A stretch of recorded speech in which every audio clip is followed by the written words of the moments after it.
Mesdames, Messieurs, bonsoir, bienvenue. L'hygiène et l'assainissement de masse sont déterminants dans la quête du bien-être des populations.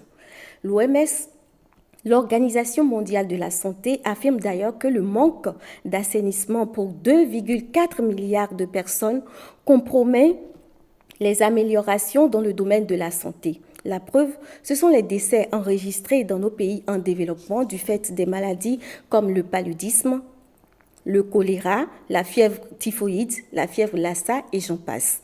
Malheureusement, l'hygiène et l'assainissement de base sont restés depuis des années les parents pauvres des politiques et stratégies de développement. Mais pourquoi une telle situation? Comment donner un regain d'intérêt à ce sous-secteur dans notre pays? Nous en discutons avec les experts qui nous viennent du cadre de concertation des acteurs non étatiques de l'eau et de l'assainissement, CANEA, et de la Direction nationale de la santé publique, DNSP. À ma gauche, j'ai M. Gabriel Togbada, ingénieur planificateur. Il nous vient de la DNSP. Bonjour. Bonjour, madame. Monsieur Félix Adéinka, vous êtes coordonnateur national du Fonds mondial pour l'assainissement et membre du CANEA. Bonjour. Bonjour, madame. Alors, pour une petite question de curiosité, avant de poursuivre cette émission, qu'est-ce que c'est que le CANEA? Le CANEA, c'est le cadre de concertation des acteurs non étatiques pour l'eau et l'assainissement et qui porte la voix des sans-voix.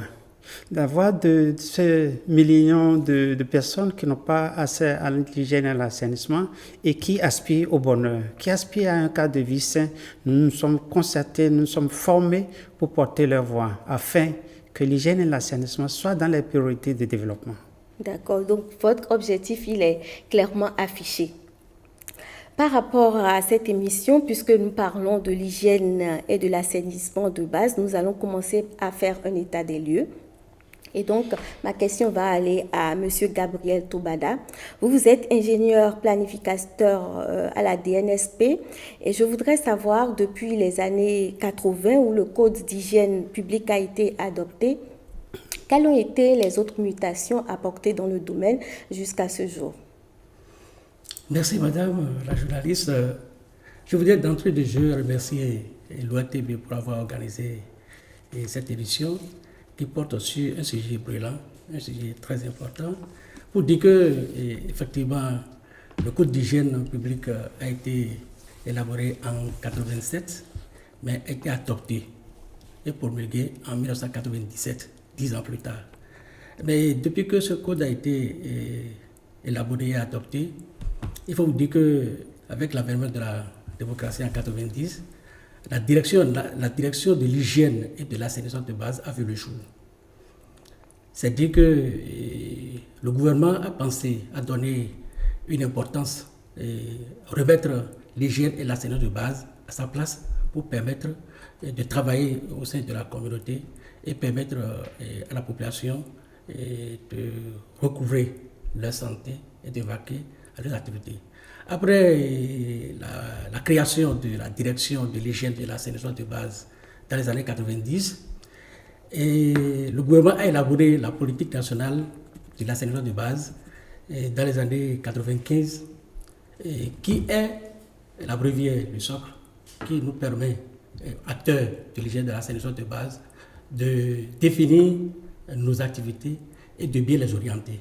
C'est ainsi que à cette création et à cette adoption de la politique nationale de l'hygiène et de l'assainissement, les partenaires ont commencé par non seulement se joindre au gouvernement pour pouvoir renforcer les actions de l'hygiène et de l'assainissement de base sur le terrain. Donc, que ce soit dans les zones urbaines et dans les zones rurales, nous avons commencé par poser des actions. Et l'État est dans son rôle régalien de mettre à la disposition le personnel adéquat à procéder à des recrutements et a mis aussi les moyens qu'il faut. C'est ainsi que dans les années 95, 96, 97 jusqu'en 2000, non seulement les épidémies de choléra qui ont eu lieu, ce personnel a valablement fait face non seulement les épidémies, mais aussi, n'oubliez pas qu'à côté, dans la sous-région, au Togo ici, il y avait un événement qui a amené des réfugiés chez nous. Et nous aussi, face à ces situations où il y a assez de gens qui ont quitté leur territoire pour aller s'agglomérer dans des endroits donnés où l'hygiène et l'assainissement de base sont de mise. Et ce personnel, à travers la direction de l'hygiène et l'assainissement de base, a pu faire face et à gérer tout ce que ça comporte comme problème. Donc c'est pour dire que jusqu'en 2010, où il y a eu d'autres modifications, d'autres améliorations, où à partir de la décentralisation, les rôles ont été partagés entre la municipalité et l'administration, et la direction de l'hygiène et de l'assainissement de base a su mener les activités comme cela se doit. Voilà. Alors, à vous entendre, on a bien l'impression que tout va bien. Je vais demander à M. Félix Adénika si il fait lui-même le même état des lieux. Malheureusement, je ne fais pas le même constat. L'évolution du secteur a été en dents de scie et ces dernières années, c'est totalement en bas. C'est totalement en bas à un moment critique où on devait relancer l'hygiène et l'assainissement. C'est en ce moment-là que le profil institutionnel de l'hygiène et l'assainissement est tombé. Il a exposé, il a parlé de la politique, de la stratégie, c'est vrai. C'est ce que nous avons fait le plus ici. Les tests qui vous souviennent, que ce soit dans la décentralisation, dans la gestion des déchets, dans d'autres domaines, on est fort dans ça.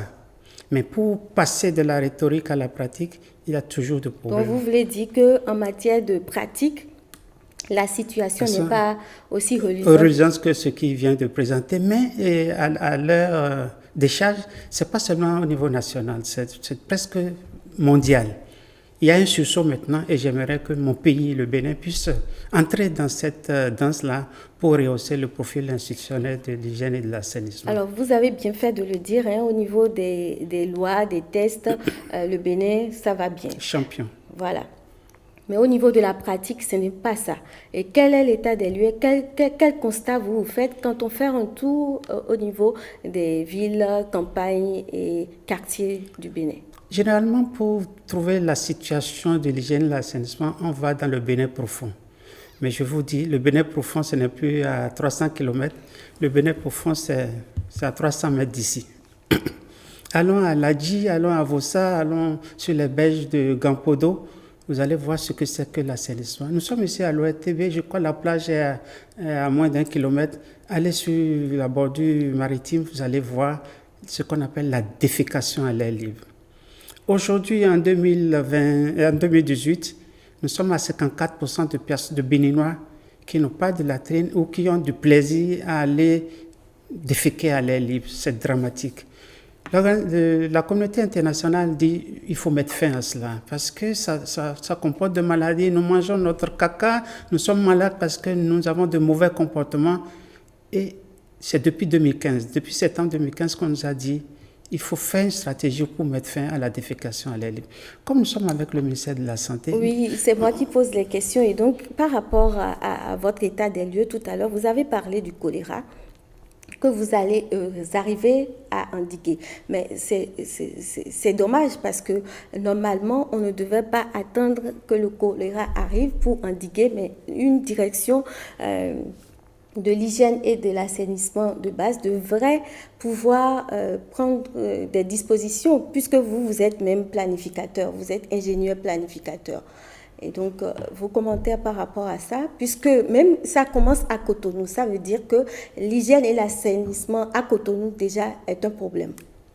Merci, madame la journaliste. Et tout à l'heure, dans le point que j'ai eu à faire, je me suis arrêté juste après la décentralisation, quand la décentralisation est arrivée. Mais je n'ai pas poursuivi. Donc, tel que mon ami a eu à le dire, c'est vrai, et la situation n'est pas reluisante, je ne l'ai pas dit, et nous avons des difficultés, certes, mais ce que je veux dire est que après la décentralisation où les rôles sont partagés, l'État a pour responsabilité dans la mise en œuvre de la promotion de l'hygiène de l'enseignement de base, l'élaboration des tests.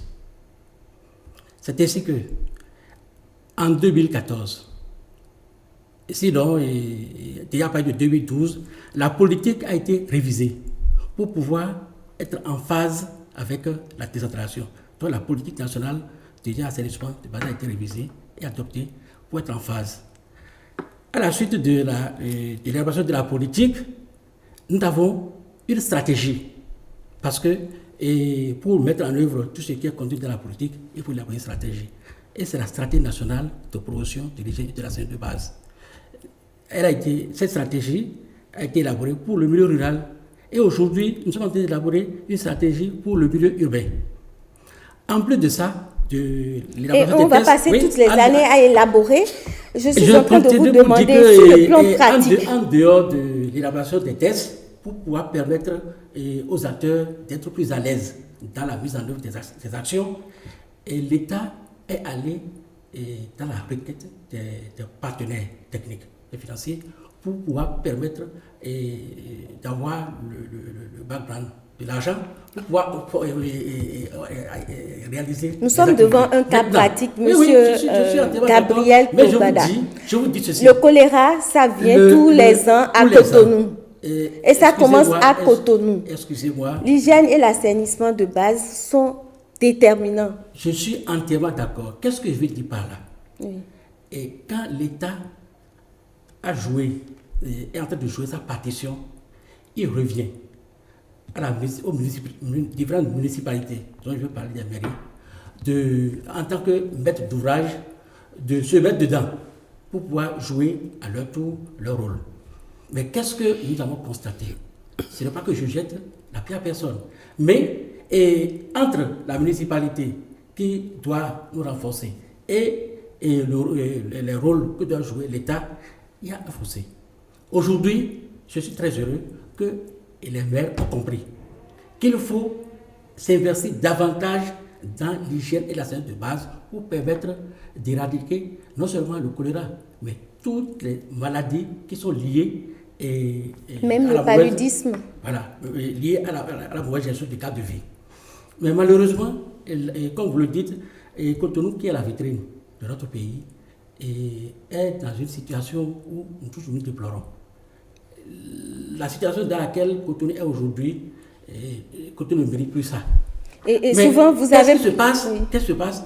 Non seulement, ce n'est pas que la sensibilisation manque, ce n'est pas que les textes qu'il faut appliquer, effectivement, on n'applique pas les textes comme cela se doit, dans ce fond.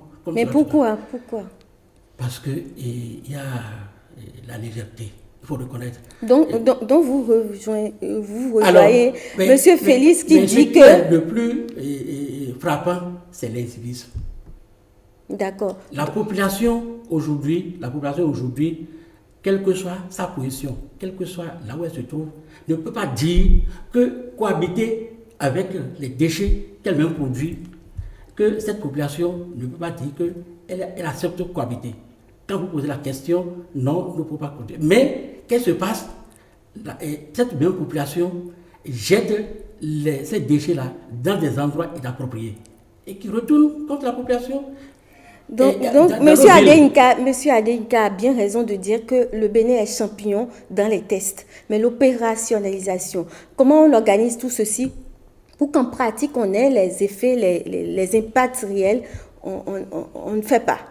Et vous l'avez dit, hein, aujourd'hui, au lieu d'une direction de l'hygiène et d'assainissement de base, vous aviez parlé de ça tout à l'heure, que dans les années, je crois, 90... Oui, elle a été créée une direction de l'hygiène et d'assainissement de base, mais à partir de 2012, cette direction a disparu au profit de deux services, c'est-à-dire l'hygiène et l'assainissement sont logés à deux services, et dans une direction nationale de la santé publique, comme vous le dites. Mais pourquoi? Est-ce que vous ne pensez pas qu'on est en train de reculer ou on avance? Bon, moi, je ne vois pas le recul dans la suppression d'une direction. Le recul peut être allé au-delà. Effectivement, on peut dire que le recul peut constituer un frein, mais pas pour empêcher et les actions qui se mènent sur le terrain. Le recul, moi je suis en train de lier le recul non seulement aux moyens, parce qu'aujourd'hui, même si la direction de l'utilisation de base est là et que les acteurs n'ont pas les moyens, le même constat va se faire. Donc chaque fois, on va attendre les partenaires, il faut mobiliser les partenaires, c'est ça? Aujourd'hui, je suis très heureux. Et ce n'est pas que je suis en train de féliciter le gouvernement actuel.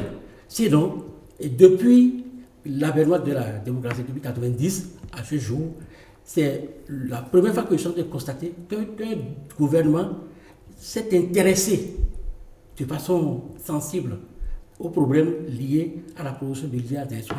Déjà, à partir de 1997, a commencé par mettre le milliard assainissement. En 1998, ça a été la même chose. Maintenant, qu'est-ce qui s'est passé avec les ODD, et surtout ODD 6.2, qui concerne l'hygiène d'assainissement de base? Et le ministre du Développement vient de dire qu'en 2025, après avoir donné de l'eau à toute la population béninoise en 2021, en 2025, toute la population béninoise mettra fin à la défécation à l'air libre, qui est le programme le plus préoccupant. D'accord. Donc, c'est pour dire que le gouvernement actuel est en train de s'employer. D'accord. Si avant d'en arriver là, je vais retourner la question à M. Adenika, qui est coordonnateur et membre du CANEA, pour lui demander comment le CANEA voit le fait qu'aujourd'hui, on soit passé d'une direction à deux services et maintenant à un service noyé, si je puis m'exprimer ainsi, au sein du ministère de la Santé. Le mieux qu'on puisse dire, c'est un recul. Sinon, c'est un abandon total du secteur hygiène et l'assainissement.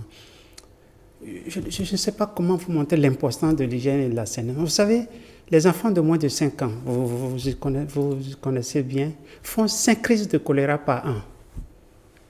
Et chaque crise mobilise les parents pour 7 jours d'indisponibilité, d'incapacité. Vous parlez du choléra, mais le paludisme, il est lié. C'est lié. C'est pour vous dire. C'est 52 milliards de makangaye chaque année pour le Bénin. C'est très important. Il vient te dire que le gouvernement actuel fait beaucoup, peut-être. Mais comment on lit l'effort du gouvernement? C'est dans le budget. Tout ce qu'on demande à la direction de l'hygiène de la santé, enfin la direction nationale de la santé, c'est de suivre, c'est de voir ce que nous faisons sur le terrain, nous en tant qu'acteurs de la société civile, les partenaires, c'est juste de faire le suivi. Vous savez, dans le budget 2019, combien on a mis? Le ministère de la Santé a un budget d'environ 5 milliards, sur les 1800 et quelques milliards du budget national. Vous savez combien on a mis pour l'hygiène et l'assainissement? 100 millions. On a fait le pourcentage, c'est 0,01%. Et pourtant, vous dites que c'est très important. De toutes les façons, le gouvernement n'est pas à la barre ici, mais il s'agit de montrer ce qui se passe en réalité. Monsieur Togbada, vous étiez en train de dire tout à l'heure que la défécation à l'air libre va être un cheval de bataille pour les années à venir, à partir de 2025, vous dites. Oui. Et en attendant, on va laisser les gens continuer à déféquer à l'air libre pour que les populations soient exposées. C'est une question de développement. Qu'est-ce que vous, en tant que planificateur, ingénieur, qu'est-ce que vous faites au juste à la DNSP pour renverser cette tendance? Je vais revenir un peu sur la question du budget, la question du financement, pour dire effectivement, nous tous nous déplorons que l'hygiène et l'assainissement ne soient pas financés comme cela se doit. Mais à partir de maintenant jusqu'en 2019, le budget maintenant, aujourd'hui? Oui, bon, tu dis maintenant là, nous avons un cabinet au ministère de la Santé qui est nouveau. Et avec ce nouveau ministre, il y a eu beaucoup d'éléments nouveaux qui sont intervenus. Effectivement, le financement des activités de la promotion de l'hygiène de base s'est fait à travers 2 volets. Il y a le programme de promotion de l'hygiène d'assainissement, qui est un programme qui est financé entièrement par le budget national. Il y a le fonctionnement de la Direction nationale de la santé publique qui donne une part à l'hygiène et à l'assainissement. Je peux vous dire qu'à l'instant, avant même que je ne quitte ma direction pour ici, et il y a une augmentation sensible de ce fonctionnement-là. Et il a été demandé à un de mes collègues, planificateurs comme moi, de commencer par élaborer des activités complémentaires. Tout ça pour dire que la question de l'hygiène de l'assainissement de base, je ne suis pas en train de défendre quoi que ce soit, mais je suis en train de dire la réalité que je vis. Donc aujourd'hui, il y a une amélioration. Ça ne veut pas dire que nous sommes satisfaits, non. Mais il faut dire ce qui existe. Je dis bien, il faut dire ce qui existe, ce que je connais. Je viens du ministère de la Santé, je suis au cœur de ce qui se passe, je vais le dire. Maintenant, jusqu'en 2025, qu'est-ce qu'on sera en train de faire pour mettre fin à la défécation à l'air libre? La défécation à l'air libre, c'est un comportement qu'on ne peut pas éradiquer en l'espace d'un matin. Donc, c'est un processus. Et dans ce processus, j'avais parlé de la stratégie nationale de promotion de l'assainissement. Dans la mise en œuvre de la stratégie, nous avons une porte d'entrée qu'on appelle la TPC. La TPC qui est l'assainissement total piloté par la communauté, qui permet à chaque communauté d'analyser elle-même sa situation en matière d'assainissement et aussi sa situation en matière de défécation. Et ça suscite au sein de la communauté des actions. Et cette porte d'entrée, les partenaires dont je viens de parler et que le gouvernement est à cheval, pratiquement couvrent tout le pays pour mettre en œuvre cette porte d'entrée. Mais sans vouloir vous embêter, j'ai comme quand même, écoutez-moi. Pour aller plus dans les détails, quand je prends, et c'est de quoi je parle, quand je prends le département du Nord, et il y a l'UNICEF qui nous appuie dans ce sens-là, dans le Zou et dans la Liborie. Il y a le Fonds mondial pour la santé qui nous appuie dans les collines, dans le Borgou, dans la Donga et dans la Tabora. Omi Delta, financé par les Pays-Bas, couvre pratiquement plus de 27 communes dans le sud. Et il y a d'autres programmes, par exemple le Protos et Helvetas, qui prennent encore d'autres. C'est pour dire que toute l'état du territoire maintenant est en train d'être couvert par la mise en œuvre de la stratégie.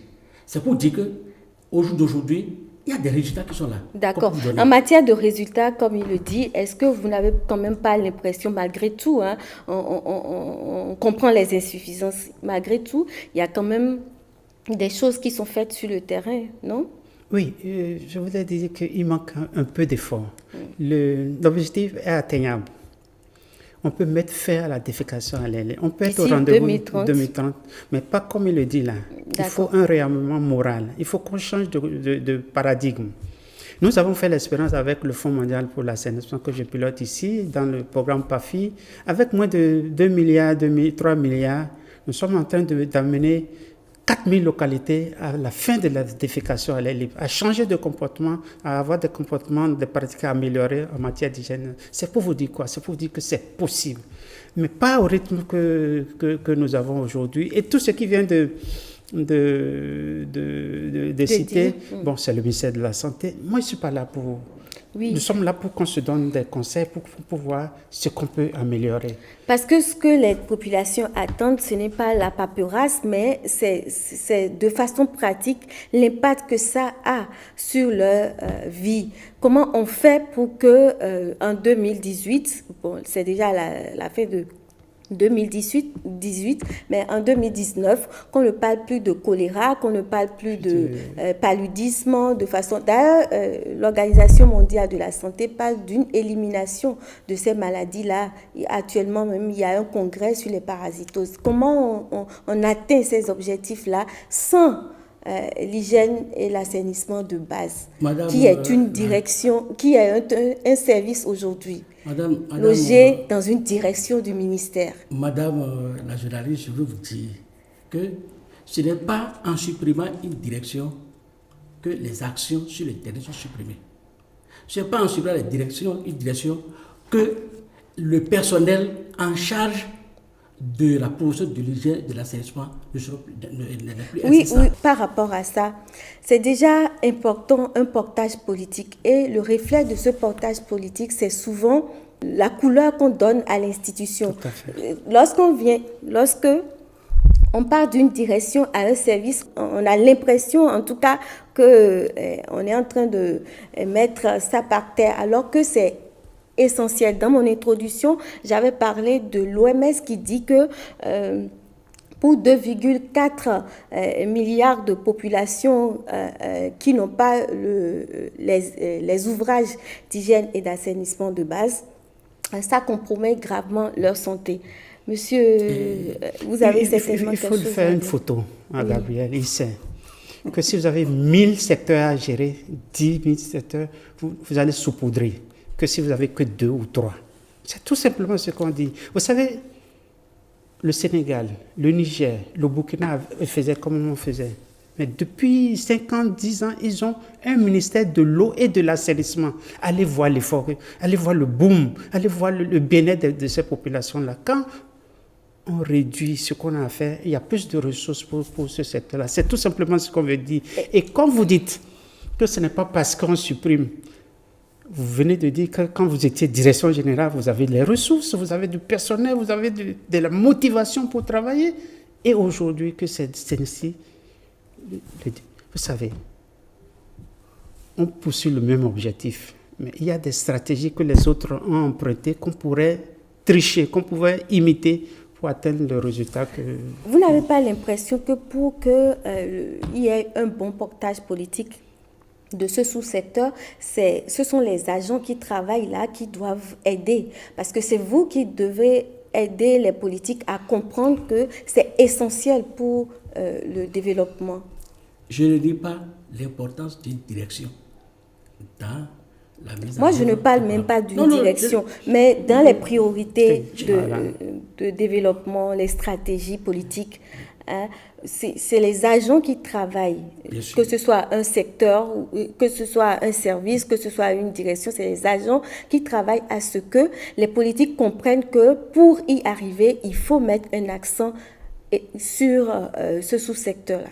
Et je suis dans la même logique que vous pour dire que aujourd'hui, malgré que la direction n'existe plus, bien vrai, et le personnel a reçu un coup.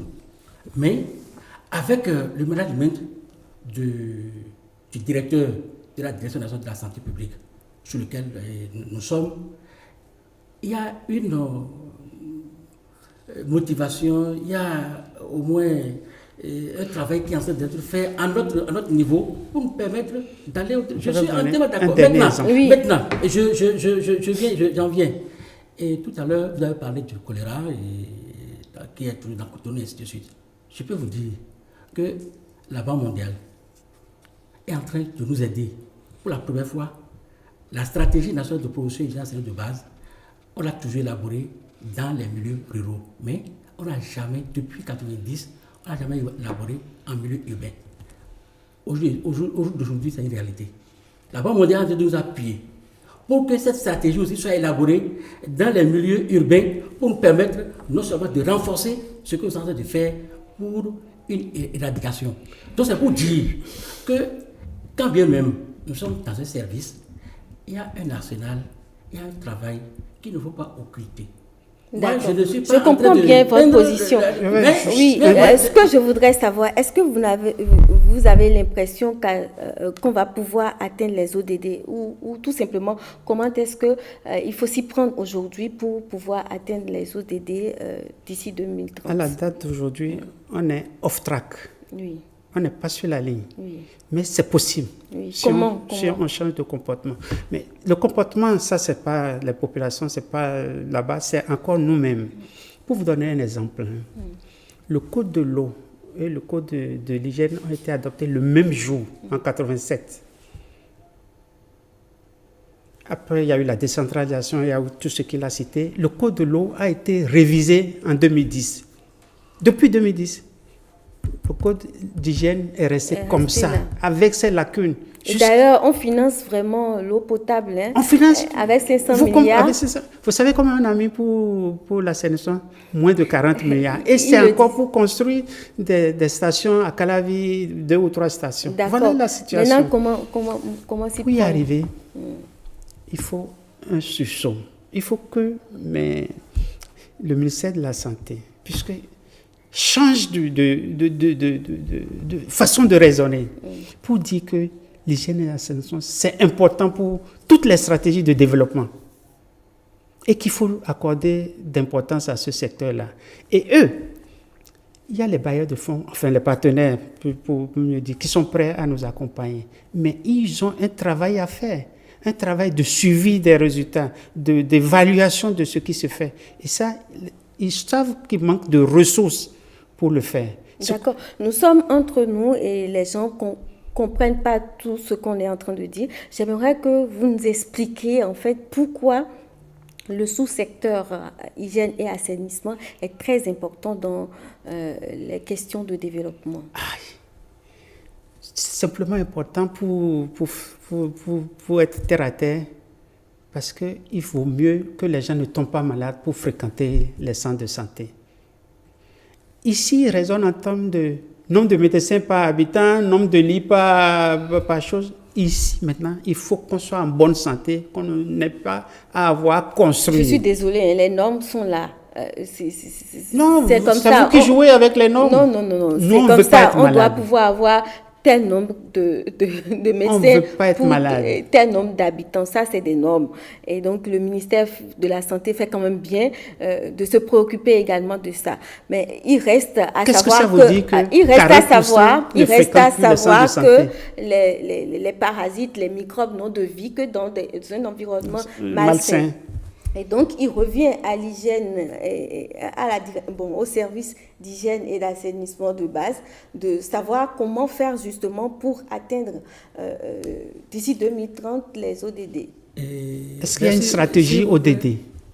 Merci, madame. Et contrairement à ce que mon collègue, mon ami est en train de dire, moi, je ne suis pas pessimiste, je suis optimiste. Et pour atteindre les ODD en 2030, quel que soit la volonté des partenaires techniques financiers, quelle que soit la volonté, l'engagement du personnel en charge de l'hygiène et l'assainissement, si le gouvernement ne s'y met pas, on ne peut pas y arriver. Donc vous revenez avec une Maintenant, politique qu'il faut un partage politique. Pourquoi je le dis? Le gouvernement aujourd'hui a pris l'engagement qu'en 2025, 5 ans avant 2030, que le bénéfice sera porté à l'échelle pour la fête de la défécation à l'air libre. C'est heureux quand même. C'est pas quand même. C'est une décision heureuse. Qu'est-ce qu'on fait? Ça veut dire que... Quelle est la stratégie? Mais la décision a été prise quand? Et aujourd'hui, la stratégie... La décision, il faut la voir comme un objectif que le gouvernement s'est fixé. Ça fait un. Et donc, les stratégies vont... Je vous avoue, Quand on a fait pour tout à l'heure, je suis en train de dire que pour qu'on en arrive là, maintenant que le gouvernement vient de prendre cette décision, il y a les stratégies. D'abord, la politique nationale de l'hygiène et l'assainissement qui est élaborée, adoptée, qui est en conformité avec la réalité. Il y a les stratégies pour mettre en œuvre la politique. Et comme je l'ai dit, le gouvernement est arrivé à mettre dans tout le Bénin les partenaires techniques financiers pour la mise en œuvre de cette stratégie. Alors, ça c'est ce qu'il a lieu de faire. Non, Parce que la fête de la défécation à l'air libre, pas, vous avez dit que ce n'est pas seulement dans les papiers. En dehors des papiers, il faut aller sur le terrain, pour aller poser des actes. Mais aujourd'hui, dans le sud, où il n'y avait pas du tout de partenaires, grâce aux Pays-Bas, Omi Delta est en train de former déjà les facilitateurs pour commencer par travailler. Tranquillement, moi je voudrais demander la part de notre gouvernement, de notre pays. La part de notre pays, j'ai dit tout à l'heure que par année déjà, il y a le milliard assainissement. En dehors du milliard assainissement, qui n'a rien à voir avec ce que le ministère de la Santé doit mettre dans le budget pour la production des assainissement. D'accord. En dehors des 0,0 que monsieur... Bon, et les 0,0 qu'il est en train de dire, c'est quelque chose qui est amélioré. Ce n'est pas va dire que dans les engagements internationaux que même notre pays a eu à prendre, on n'a pas encore atteint ça. Et nous-mêmes, au sein du ministère de la Santé, nous ne nous entendons pas avec nos autorités. Ça, c'est clair. Donc, mais il y a un effort sensible qu'il faut dire. C'est-à-dire, je ne suis pas en train de défendre qui que ce soit. Oui. Moi, je suis en train il faut de dire, reconnaître les choses. Il faut reconnaître quand même qu'aujourd'hui, il y a une lueur d'espoir. hier, si je dis hier, les gouvernements précédents, si c'était ça, je vais tout est en noir pratiquement. Mais aujourd'hui, si le gouvernement a pris l'initiative de porter et à l'échelle nationale la fin de la défécation à l'air libre en 2025, il faut ça, c'est très heureux. Toute la politique est en train de on va laisser M. Adenka dire. Ils viennent de réécrire la stratégie nationale pour mettre fin à la défécation à l'air libre. Fine, good. Et il y a une planification jusqu'en 2025 pour dire chaque année. On est dans un pays francophone. Chaque année, on met tel nombre, tel milliard. Pour atteindre cette planification, enfin, pour atteindre les objectifs de cette planification, en 2009, combien on a mis? Combien vous avez mis? Ce que vous avez mis devait être dans le budget de 2019. Adeka, il faut déjà reconnaître ce qui est fait. Mais ce que moi je ne comprends pas évidemment, c'est qu'on mette quand même 500 milliards pour l'eau et que l'hygiène et l'assainissement restent des parents pauvres parce que quand même tout devait aller de pair. Hein. Quand on parle d'eau potable, il faut aussi une hygiène et disons un bon assainissement. Je voudrais, madame, qu'est-ce qu'on fait finalement il y a une nuance qu'il faut, aller vers... apporter. Si déjà, on parle de l'eau potable, l'eau est potable lorsqu'il y a déjà l'hygiène et l'assainissement. Sinon, l'eau à la source peut être potable. Mais si c'est bu potable, ça veut dire qu'il y a un accompagnement de l'hygiène et de l'assainissement. C'est une étape. Donc c'est pour dire que le gouvernement qui a dit que je mets de l'eau potable et à la disposition de la population, ça veut dire que c'est un gouvernement qui a à cœur d'accompagner l'eau produite de l'hygiène et de l'assainissement pour que ça soit bu potable. Il faut qu'on fasse cette nuance. Maintenant, et 2025, pour arriver là, chaque année, il y a une programmation. Et je suis convaincu que le gouvernement qui a dit publiquement devant les partenaires, c'est un engagement que le gouvernement a pris, devant les partenaires, parce que les partenaires qui financent l'hygiène et l'assainissement ont demandé, mais qu'est-ce que le gouvernement veut faire pour qu'en 2030, on puisse parler de la fin de défécation à l'air libre. Mais le gouvernement dit en 2025, ça veut dire qu'il y a un engagement qui sera Vous répétez, mais monsieur Adenka... Il faut répéter pour que ça soit compris. Vous n'avez pas dit concrètement ce que vous préconisez face à la situation. Voilà ce que le gouvernement essaie de faire. Vous êtes pessimiste par rapport à l'atteinte des ODD d'ici 2030. Mais concrètement, qu'est-ce que vous proposez déjà au niveau du CANEA? Vous savez, nous sommes de la société civile. C'est la veille citoyenne. Je dis ce que le gouvernement a fait est bien. Le gouvernement a dit, je vais mettre fin en 2025. Oui. Bien. Oui. Le gouvernement a fait une programmation. Chaque année, il faut mettre tant. La première année, on a un budget qui a un coût d'études. On n'a pas vu la programmation de la première année. Est-ce qu'il ne faut pas attirer l'attention du gouvernement pour dire, si vraiment l'objectif c'est 2025... Dites les choses clairement. Donc, pour vous, il faut que le gouvernement... On soit au moins à 3 milliards. D'accord, c'est ça. C'est maintenant que vous dites ce que vous préconisez. Cette année, pour qu'on puisse atteindre les objectifs que nous nous sommes fixés. Peut-être qu'on a laissé cette année que dans 2 ans, on va mettre 10 milliards, 15 milliards, on ne sait pas. Mais ce qui est programmé, ce qui est visible, qu'on peut suivre, c'est qu'on a dit chaque année on mettrait ceci. Donc, et en termes clairs, vous voulez un meilleur portage politique institutionnel oui. Et un accompagnement financier. Pas pour nous, c'est pour le service qui s'occupe de l'hygiène et de l'assainissement. Le reste, nous on s'occupe de la population, on va sensibiliser, on va accompagner les populations. Je voudrais apporter une clarification par rapport à ça. Le gouvernement a pris l'engagement en 2018, au cours de cette année. Donc, logiquement, si on doit attendre un budget pour la première année, c'est en 2019. Moi, je voudrais inviter la société civile à regarder les choses autrement, au lieu de chercher à peindre tout en noir. Moi, je ne suis pas dans cette logique. Mais on a évolué par rapport à ça. Alors, quand on parle d'hygiène et d'assainissement de base, ce n'est pas seulement les stratégies politiques et autres. C'est aussi un changement de comportement. Qu'est-ce qu'on fait à l'endroit de la population pour que désormais la population sache les comportements à avoir pour se préserver ou alors pour prévenir ces maladies, ces parasitoses-là? Qui prend la parole? Et la stratégie, parce que c'est ça qui est la question, la stratégie national de promotion du enseignement de base comporte 5 rubriques ou bien 5 volets.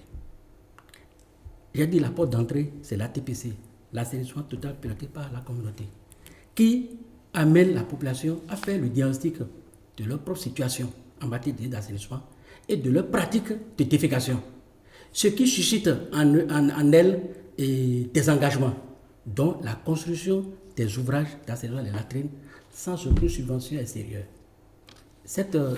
L'ATPC, la stratégie en train d'être appliquée depuis 2013. Nous avons fini une stratégie de 5 ans. En 2017, nous avons élaboré une nouvelle qui va de 2018 à 2030. Et cette nouvelle stratégie est calquée sur l'ancienne, mais améliorée, non seulement permet de mettre fin à la défécation à l'air libre, mais d'amener chaque ménage, les membres de chaque ménage, à utiliser des latrines hygiéniques. Assainir l'assainissement, donc détruire toutes les aides de défécation. Parce que si les aides de défécation sont encore là, on aura tendance à y arriver. Non seulement ça, en dehors de l'utilisation des latrines hygiéniques, il y a le lavage des mains à l'eau savon qui accompagne. Donc, les moments critiques. D'accord. Alors, sur le plan du changement de comportement des populations, quel est votre point de vue? Mon point de vue, c'est que ce qui tue, c'est l'ignorance. Et nous sommes en train de travailler à ce que les gens puissent comprendre que c'est possible d'avoir le bien-être si on est propre. On a fait l'expérience. Et je peux vous dire qu'il suffit de petites choses pour que ça change. Et j'ai bon espoir. Si tout le monde s'y met, on va atteindre les objectifs que nous nous sommes fixés. Il faut peut-être vous sensibiliser les maires. On n'utilise plus ce thème-là. Les résultats que nous avons obtenus sont des résultats fragiles. Il faut les consolider. Il faut construire des bases fortes au niveau des communautés, au niveau des autorités locales pour renforcer tout ce qui a été fait. Et c'est vraiment ce que nous demandons d'ici à 2025. C'est tout simplement ce qu'on dit. C'est ce que vous demandez, mais dans la pratique, comment ça va se traduire? Comment ça devrait se traduire? C'est au niveau de chaque localité qu'on puisse mettre un système les gens puissent se demander où est-ce que vous avez jeté vos ordures, qu'on puisse se parler, où est-ce que vous déféquez, est-ce qu'on n'est pas mal. Juste, il y a des systèmes pour le faire, il y a des stratégies. Il suffit d'avoir un leader, on les appelle leaders naturels, leaders communautaires, mais il faut suivre. Et nous, on va se retirer. Le programme que je conduis va finir en 2020. Il faut que le gouvernement puisse commencer maintenant à voir comment je prends la relève des bailleurs de fonds qui sont intervenus dans le secteur. Donc, c'est pour vous dire que quand ils pensent que je peins tout en noir, je ne peins pas tout en noir. Je dis, il faut la veille, il faut qu'on puisse... Les résultats que nous avons obtenus sont fragiles parce que nous travaillons sur des hommes. Les changements de comportement ne sont pas durables si ce n'est pas bien suivi. Donc, ma demande... Je voudrais apporter quelques clarifications pour que ça soit concret ce qu'il a dit. C'est vrai, mais il faut qu'on aille de façon progressive. Et la fête de la ratification à l'air libre commence d'abord par une sensibilisation. Donc, acteurs que nous sommes, nous ne pourrons plus, en tant qu'administration, aller travailler sur le terrain. Le maître d'ouvrage qui est la mairie est d'abord associé, le partenaire est là, et les structures d'intermédiation sociale que nous recrutons pour faire le travail sur le terrain, toute l'équipe est mise ensemble. Et on a comme approche d'évoluer de localité à localité. Donc quand nous prenons une commune, quand on rentre dans un village, on essaie de subdiviser le village en de petites localités pour que le travail soit fait de proche en proche. C'est ce qu'il a donné un chiffre tout à l'heure par rapport à la défécation à l'air libre avec le programme PAFI qui intervient dans les collines, dans le Borgou, dans la Dongaï, dans la Takura. Il y a près de 4000 localités qui ont mis fin à la défécation à l'air libre. C'est un progressif. Maintenant, il a parlé tout à l'heure de la pérennisation. Quand ce travail est fait et que la localité, on reconnaît que la localité a mis fin à la défécation à l'air libre, il y a un travail qui est fait pour aller apprécier effectivement que cette localité a mis fin à la localité. Le Bénin compte 77 communes. Oui, le Bénin compte Et donc, 77 communes. vous voulez aller commune par commune. C'est comme ça. Donc, si on prend cette année, on dit que si on ne fait pas comme ça va faire son... Vous avez dit que le changement de... On sera à 2030, on ne va pas non, atteindre... Non, ce n'est pas vrai. Parce que chaque partenaire a un territoire donné. Et j'ai dit ça tout à l'heure ici. S'il faut reprendre, je vais reprendre pour que... Non, j'ai bien compris. Mais qu'est-ce qui se passe? Quand l'on finit de faire ce travail et que la communauté a mis fin à la défécation, il faut s'arrêter là. Si on se recule, si on se retire, la communauté risque de retourner à l'ancienne pratique. Alors, il y a un processus qui est mis en place et c'est là qu'il a parlé de la pérennisation. Mais avant d'aller à la pérennisation, il faut d'abord que la communauté cesse de pratiquer cette défécation. Donc c'est à ça que nous sommes en train de nous activer jusqu'en 2025 pour que sur tous les territoires, on puisse savoir que désormais le Bénin est porté à l'échelle.